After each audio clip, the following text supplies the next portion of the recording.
No one was ready for this news.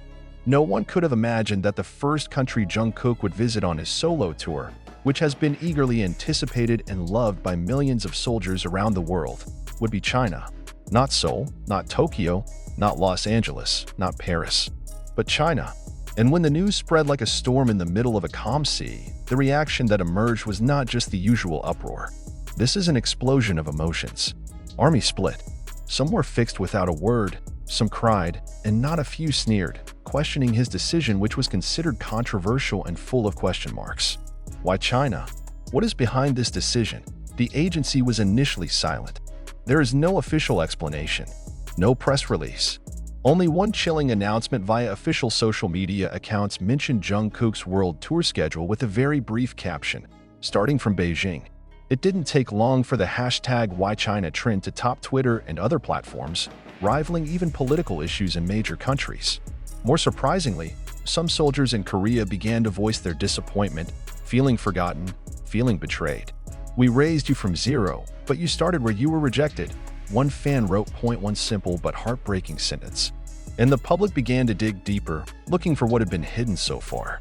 And what was discovered was a story that had never been told. The story is about Jungkook's past, his secret connection to Chinese culture, an old trauma, a second chance, and a decision stemming from a deep but courageous wound. A former BTS production staffer who chose anonymity gave a shocking leak. According to him, long before BTS's global debut, even before Jungkook became widely known, he had experienced a very embarrassing and painful moment at an overseas audition that took place in China. At the time, Jungkook was still a feisty teenager, taking part in a combined vocal rehearsal performance at a music academy in Guangzhou. There, he was briefly looked in the eye. "He's too soft of a voice. He wouldn't break into the loud music industry like this," once one of the local coaches said. Those comments remain in Jungkook's memory to this day, not because of his hard take, but because it was the day he promised to prove the world wrong. And now, he's back. But not as a teenager who is inferior. He returned as BTS's Jungkook. As an indisputable legend. In an emotional interview that has never been widely released, Jungkook mentioned that one of his big dreams is to perform on the big stage of China as a form of reclaiming self-esteem. "I felt like a failure there. I want to go back to where I was once humbled and show who I am now, not for revenge, but to heal my old self," she said, her voice barely shaking. Now, it all makes sense. The choice of China as the first country on tour is not just a matter of business strategy, not even because of the huge and lucrative Chinese market. It's an emotional journey, a redemption, and a token of gratitude for the past that once brought him down. But the truth is, not all fans can accept that instantly. Many feel Korea should be a priority. Some even shouted, "We were waiting for you to come home from the army, but you flew to a country that is not your home." It was painful, especially for Jungkook, who actually never forgot who he was with from the beginning. But in his silence, in his smile, which holds many stories, he knows, in order to return home in one piece, sometimes one has to go through detours. And that path, in Jungkook's case, started from Beijing. As concert tickets in China went on sale in minutes, and booking sites collapsed from overloading, one fact became undeniable. The Chinese accepted Jungkook with open arms, as if realizing that they had once wasted a diamond that now shines again. In fact, the local government is rumored to provide full support by setting up super tight security and massive campaigns on various TV stations. A number of local sponsors are even vying to offer exclusive advertising contracts just to get Jungkook's face adorning their brands. This, of course, reinforces the notion that this decision is not just any decision. Even some entertainment industry observers called this move a high-level political maneuver from HYBE that could jolt the map of K-pop power in Asia. Is it true?